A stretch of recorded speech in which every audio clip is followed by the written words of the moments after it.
Länsimaiset laivanvarustamot vievät edelleenkin kansainvälisistä sopimuksista huolimatta myrkyllisiä ympäristöjätteitä Aasian köyhiin maihin.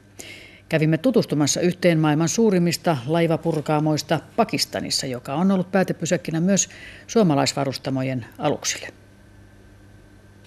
Kemikaaleja, PCB:tä, asbestia, loputtomasti erilaisia ympäristömyrkkyjä. Tätä kaikkea löytyy Gadanin jättiläismäisestä laivapurkaamosta Arabianmeren rannalta Pakistanista. Gadanissa on purettu tankkereita jo 30 vuotta. Tätä Gadanin laivanpurkamoa pidetään valtavana ympäristöongelmana. Täällä kun vähän aikaa katselee ympärilleen, niin ymmärtää miksi.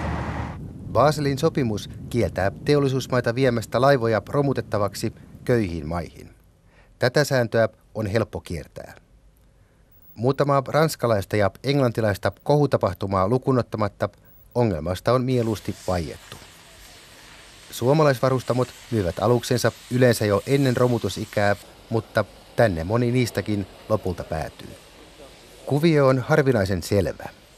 Levoton ja rutiköyhä Pakistan painii niin isojen ongelmien kanssa, että ympäristöasiat eivät ole päällimmäisenä mielessä. Ja toisekseen työvoima on melkein ilmaista. Tavallinen työntekijä tienaa alle 3 euroa päivässä. Alkeellisilla välineillä tehtävä työ on hengenvaarallista, minkälaisia vakuutuksia ei ole. Sen sijaan myrkkyjen päivittäisestä käsittelystä seuraa syöpää, tuberkuloosia, hepatiittia, keltatautia ja liian monta muuta sairautta. 30 साल से मैं इधर काम कर रहा हूँ शेबरिकल में। पैसा इधर कोई बराइना मेटलर का कानून चलता है, इधर कोई पैसा नहीं मिलता, 250-260 रुपए दिहाड़ी मिलते हैं।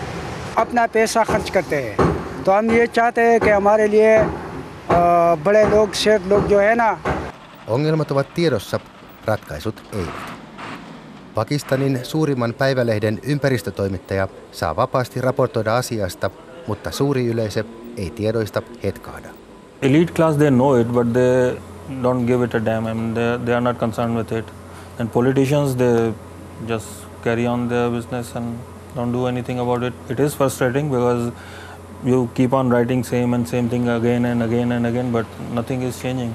Laivapurkaamojen ympäristöhaitat ovat siitä harvinaisia, että suuruudestaan huolimatta ne jäävät usein paikallisiksi. Länsimaisten varustamojen kannalta tilanne on siis houkutteleva.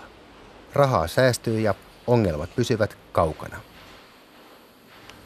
Sitten Pohjois-Korea. New York